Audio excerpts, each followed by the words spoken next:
Hello বন্ধুরা, তো দেখো আজকে আমি ভূত বা পাগলি বা যা বলো করতেই হবে। সংসারের কাজের সাথে সাথে নিজের একটু যত্ন না করলে হয় বলো? তো একটু মাথায় মেহেন্দি করে নিলাম, অনেকদিন মাথায় মেহেন্দি করি না। এই বর্ষার জন্য টানা তো 1 মাসের উপরে বর্ষা হচ্ছে। তো যাই হোক, তোমাদের বলেছিলাম আকাশ ফুটো হয়ে গেছে, কবে রোদ আসবে মানে সেটা কোনো কুলকিনারা নেই, যার কারণে মেহেন্দি দিতেই হলো। তো চলো ছোট্ট একটা ভিডিও তোমাদের শেয়ার করি, কি কি রান্নাবান্না করলাম আর কি কি রান্নাবান্না হয়েছে, তার কাজের মধ্যে নিজের কাজটা করে নিচ্ছি। তো চলো চলে এসো, রান্নাবান্নাগুলো তোমাদের শেয়ার করি।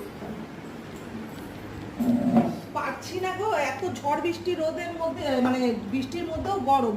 তো দেখো, দাদাভাই খায় না, আমার বেগুন ভাজা আছে, এখানে আছে একটা ভাজা, আর এই যে গরম ভাত। ওরে বাবা দেখো কত জল, গরম ভাতে বাষ্প। গরম ভাত করে নিয়েছি, ধুয়ে হচ্ছে।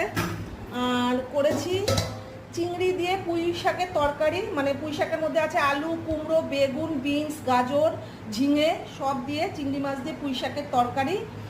আর করে নিয়েছি, এই দেখো এটা থেকে জল বেরোচ্ছে, দেখেছো? তো কষা কষা চিকেন, বেশি একটা ঝোলও না, বেশি একটা মোটা গ্রেভিও নয়। তো এইভাবেই খেতে পছন্দ করে, তো দুবেলা হয়ে যাবে। তো এই হলো রান্নাবান্না। আর দেখো আজকের মেনুগুলো তোমাদের কেমন লাগলো। আমার নিজের কাজের মধ্যে সংসারের কাজ সেরে একবার পাগলের মতো লাগছে, তোমরা কমেন্ট করো, পাগল লাগছে না বন্দি লাগছে না কি, যাই হোক একটা কমেন্ট করে জানিও। আর মেনুগুলো ভালো লাগলে একটু কমেন্ট করে। এরকম ছোটো ছোটো ভিডিও তোমাদের অবশ্যই দেবো, যদি আমি ভালো থাকি সুস্থ থাকি।